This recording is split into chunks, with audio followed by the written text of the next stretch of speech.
Hi guys, Michael Abayemi here. Today, I'd like to take a moment to talk about Hogwarts Legacy, or more specifically, to talk about all the controversy that has been surrounding the game.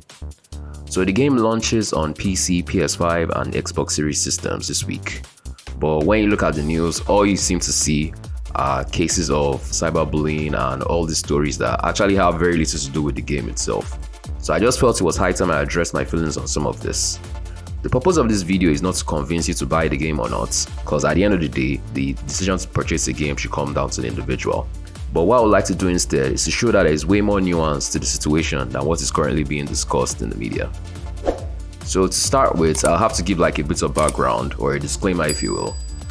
I am a very big Harry Potter fan. I've been very publicly vocal about this. Like ever since I read Harry Potter and the Sorcerer's Stone in 2002, I've been a fan of the world, the lore, like everything about the books, and I would even actually attribute my love for storytelling to J.K. Rowling herself, as she had made me fall in love with the art form as a whole. So yeah, can't really erase any of that. None of our recent statements is enough to erase the impact she has had on my life as a creator, as a writer, and all of that. And even though I haven't really agreed with most of her takes over the years, I can still say that I at least see where she's coming from with some of her more controversial views. At the same time, I can also see how some of those views can be misconstrued or even weaponized by those that choose to use them as justifications for their actions. But at the end of the day, she's just as entitled to those views as anyone else is to opposing them. To give a bit of context, I currently live and grew up in a country that has been plagued by religious conflicts. I was raised as a Christian, and growing up in the north of Nigeria, which is a predominantly Muslim region of the country, there were always these conflicts between both religions, and because of that, this would often result in violence and killings, and it was so bad that we eventually had to move away from the north just to ensure our safety, and since then we're living in the south. So I'm saying all this just to give context and make you understand that I actually know what it is to be in the minority and to be persecuted by the majority in a particular situation. All that said, I still believe that two wrongs does not make a right. Because at the end of the day, we have to understand that regardless of what our political affiliations are or our beliefs are, that the people we're dealing with, the people that we're opposing, these are actually human beings as well. Like, no matter how divided you become with your affiliations and your opinions and whatnot, you should still be able to acknowledge that the person on the other side is a human being just like you. Still be able to like take the time out to hear out the other person's opinions and their own points of view. You might not necessarily agree with it. Like, in fact, it's actually not good to have an environment where everybody agrees with themselves. This is what they call an echo chamber. And this is what ends up resulting in a hive mind mentality. So it's always good to be able to take opposing views, like weigh them, because it actually helps you to see and even strengthen some of your own values even more. So what am I saying? I'm saying that the whole situation with Hogwarts Legacy, whether you choose to boycott the game or not, whether you choose to play the game or endorse the game or not, it shouldn't be a political issue. Because right now, they've turned it into this battleground where you can't even mention the game without being attacked by the so-called woke mob or any of that. So, and it's very disheartening, because once upon a time, we could actually play any game you wanted, watch any movie you wanted, without being labeled a bigot, without being called a transphobe, just for your mere association with it. Because I really don't see how you can conflate playing a video game with supporting transphobic views or funding a transphobe. It doesn't even make any sense. It's a bit of a reach in my opinion, because I don't see how any of that is directly going to harm anybody.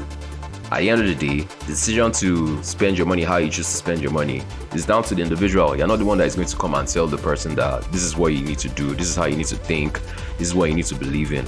This is what makes us as a society to be balanced. Like, everything should be balanced. Everything shouldn't just be one hive mind, like everybody's saying the same thing and agreeing to each other.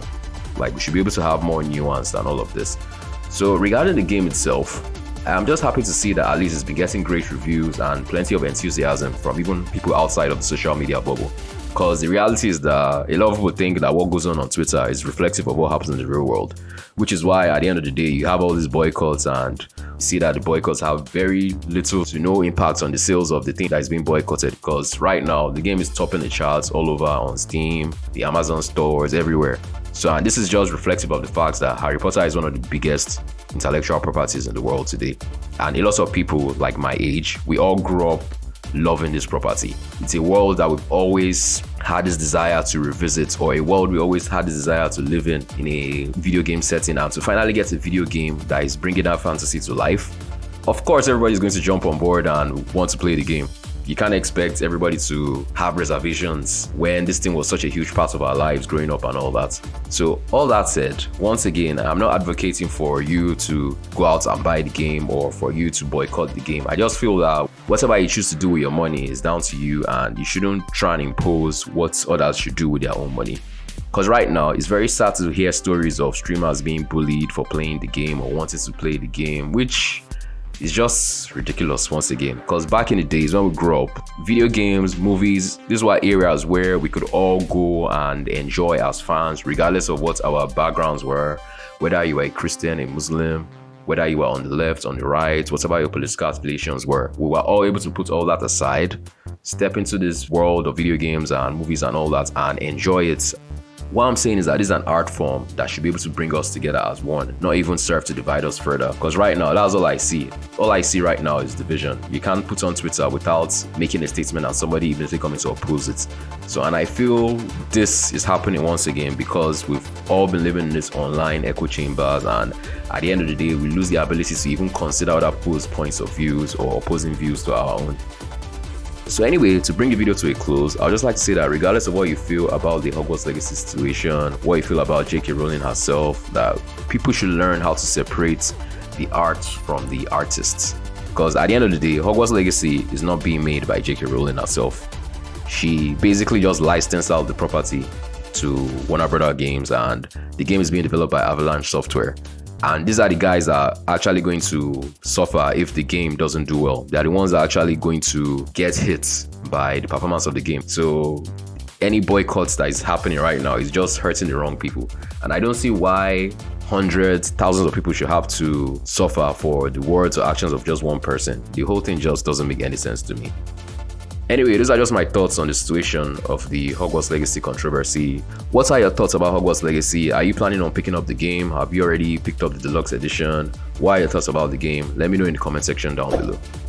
Don't forget to like this video if you enjoyed watching this discussion, and to subscribe to the channel with notifications turned on if you'd like to see more discussions like this in the future. And until the next one, this is Michael, signing off.